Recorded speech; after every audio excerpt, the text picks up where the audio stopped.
Andy moved to Cabarrus County in our middle school, Hartselle Middle School, and so I've always thought that he was cute. We originally knew each other from middle school, but we really kind of got in sync and started dating fall of '93. We were the quintessential All-American. She was the cheerleader, I was the basketball player. She would cheer for me, and we began dating through our whole senior year in '93 and graduated in '94 right up here at Central Cabarrus High School. We dated all through college. We made it through every single year of college. We never broke up one time. Got married in 1999, and we've had 2 kids. Like the story began, and we bought the little small house with a picket fence, and we had everything planned out. We were going to have 2 kids and have the dog and just have everything laid out for us, and pretty much that's what God did for us. He got us our degrees, and He got us the little small white house that we wanted, and we got the 2 kids that we wanted and the picket fence, and then we finally just really started giving things over to God, and then things really started taking off.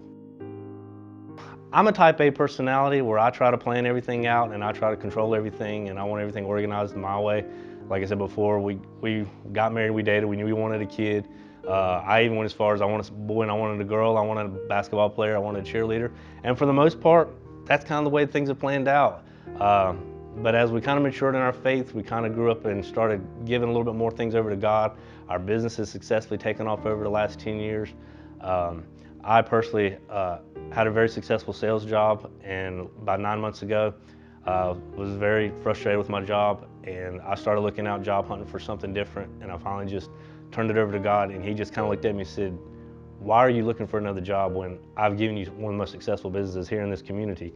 So I looked over her one night and I said, "Do you think we could work together?" She just laughed, and we prayed. We brought the kids in, and we sat around and we laughed and prayed and laughed and prayed and cried. And it's just like God said, "It's right here in front of you. I need the 2 of you guys to work together. You've been together since you were 17. You'll get through it." He's like, "I'll be right there with you." So we just kind of gave it over to Him. One of our staff members with the preschool is the coordinator in the North Carolina area, Michelle. She had been really on Teniah for a couple of sessions for us to host. She knew we'd be good at it. She doesn't just reach out to just anybody for hosting. She kind of knows the model of a family that would really be able to take a host orphan in, and she really felt like that our family was structured enough to be able to take on this ordeal. 2 particular sessions went by and we turned it down, and finally, the fall of 2014, my wife came to me and she said, "We've got to do this." She said, "We've turned it down 3 times already. I want to do this." And there again, felt like I was always in control, and I was like, "No, let's put it off one more time." And then finally she called me one day. She said, "I've got my heart set on this little boy, blonde hair, blue eyes. Let's just give it a chance." She's like, "We're not adopting." She's like, "I know you just want 2 kids. Like, let's just bring this little boy over for 4 weeks, spoil him with Christmas, and then we'll send him back on his way." And I said, "Fine, okay, we'll do it." And ever since then, we've just been on board with a Open Hearts and Homes hosting program. So our first child that we hosted was 12 years old, Pasha Shinako. When he came, he was so sweet and loving, but he would get very angry at times. And so by the end of hosting, a lot of walls came down, but our expectations was just to love on a child that wasn't from a family. My number 1 memory is he would come into my bathroom every morning with my face lotion and close his eyes and stand there for about 2 minutes while I put face lotion on his face. That was a connection me and him had, because he's never had a mom to be able to put lotion on his face. He actually was put in an orphanage at 10 years old. And he was 12 at the time, but I think he had a really hard childhood. I don't know as far as his family, what kind of family he came from, but all of his life he's used to protecting himself, so he was scared to show love to us. There would be a few nights that we would play and have a dance party, and he would just stare at us, but after he realized that we loved him no matter what, through his anger, through everything that he presented, he realized that we were still there. We loved him just like God loves us. They always say you're trying to change these kids, but these kids don't really ever change as much as the American families at home. That's the ones that really change. Your heart just melts for these kids after they leave. And it's just amazing what they'll do to not only those marriages, but the kids, and trying to be a parent to your biological kids when you start having to deal with an orphan, and then you see how you deal with your own kids, and then the communities and the neighborhoods. It's amazing what these kids can do for the whole circle that you deal with on a day-to-day basis. Chad Maynard, his boys went to my preschool, Elite Preschool, and back in about March, I decided to to ask him if we could have our preschool graduation here because it's close. And once I walked into the church for the very first time just to check it out before we actually had graduation here, a feeling came over me that I've never experienced in a long time, and I went home and told my husband that I could see us going to this church. No one was here other than Chad and a couple of staff members, but I went home and I didn't even tell him that I had that feeling. But so when our summer host kids were here back in July of this past summer, I told Andy, let's give this church a try, and we came, and I cried the first Sunday during the first song. When me and Teniah started this hosting program well over a year ago, we started a private Facebook page called Love for Orphans. And these kids are not to be publicized out on Facebook, so we had to make a private, small page for just our close network of friends to kind of follow the journeys that we're going on. This particular page started out with no more than a dozen friends of ours, close family members. People started following the Facebook page, and their hearts started melting as well on a daily basis. And then, and as these kids would get on the plane and go back for good, people would ask me, so when's the kids coming back? When's the kids coming back? And so I told them, I was like, well, we have a summer session, you know, I'd feel free to stop me or stop Teniah or stop Michelle Ziner and talk to us about it. We would love to sit down with you and explain to you the whole ins and outs of this program. And being here at Hope City, up at the front counter with the preschool, we've had staff members on here, so they'd just talk to me about it. And I'd sit up at the front counter and I'd work on stuff for the Ukrainian orphans.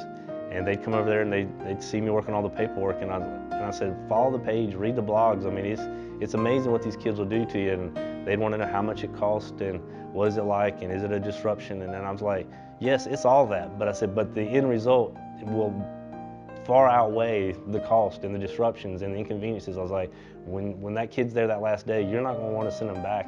I'm in Nicole and Lena's life group, and I would talk about the experiences hosting orphans because it changes you as a person, it changes you as a family, because you have to depend on God. This experience with hosting has brought me closer in my relationship with God because you have to depend on Him. And so by talking about it in life group, Lena became interested.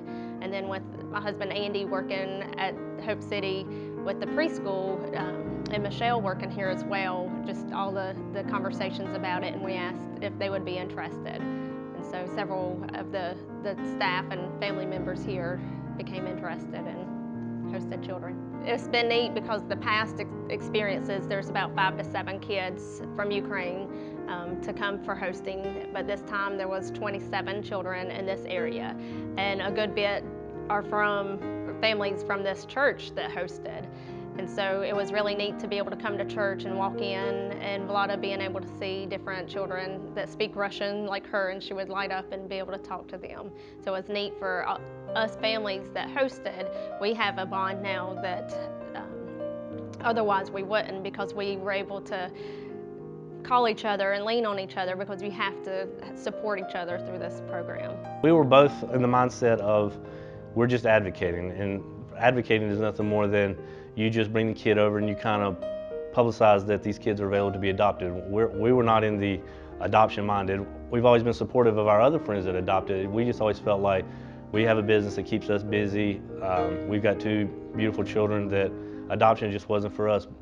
But as these kids come around you and they immediately will start calling you mom and dad. I mean, they've never had that adult figure to call them mom or dad. When you have a 12-year-old boy or a girl put their arms around you and say mom or dad like that, it melts your heart. And then to know that you've got to send them back and they won't have that again, you just can't help yourself but to fall in love with these kids and want to give the best for them. We hosted 2 separate children this past summer. They did not know each other. They weren't siblings. One boy was very energetic, very outgoing, and then we had this very quiet, little docile Ukrainian girl who was 14 years old, and her name is Vlada, and she just fit in so perfectly with our family. We could come to church on Sundays, go home in the afternoons, have a big lunch, take a Sunday afternoon nap, and then immediately say, we got to get up and go, and she would never complain. If you wanted to just chill out and lay around, she'd kind of lay around. It's very important to have Christ at the center, because this program, you have to pray and pray and pray some more and have confidence that God will lead you through this, because through hosting, After the summer hosting with Blada, we decided to adopt her, and when she goes back to Ukraine, in between hosting is beyond our control. We have no control over her safety, her life, and so we have to depend on God to allow all of this to take place, because there's so many ifs that you can't question. You just have to leave it in God's hands to be able to take care of. With just letting go of the grips of life itself and letting God have it, it's sometimes a little scared of what could happen next. I mean, I've got some great role models in our lives that have 4, 5, 6, 8, and 10 adopted kids, and there again have told my wife, one's enough, that's all we want. But I think at this point, after I've let go, there's no telling where this thing could lead. I mean, we were very fortunate this past year to put on an addition of about 4 rooms to our house just to host kids only. But now at this point, I don't know what God has in store. He may have 4 more children out there with the last name Hilton one day. I don't know what God's got in store. But I'm going to quit saying no, or quit trying to make plans, and quit putting limits on God, because I figured at this point he already knows what He's got in store for us.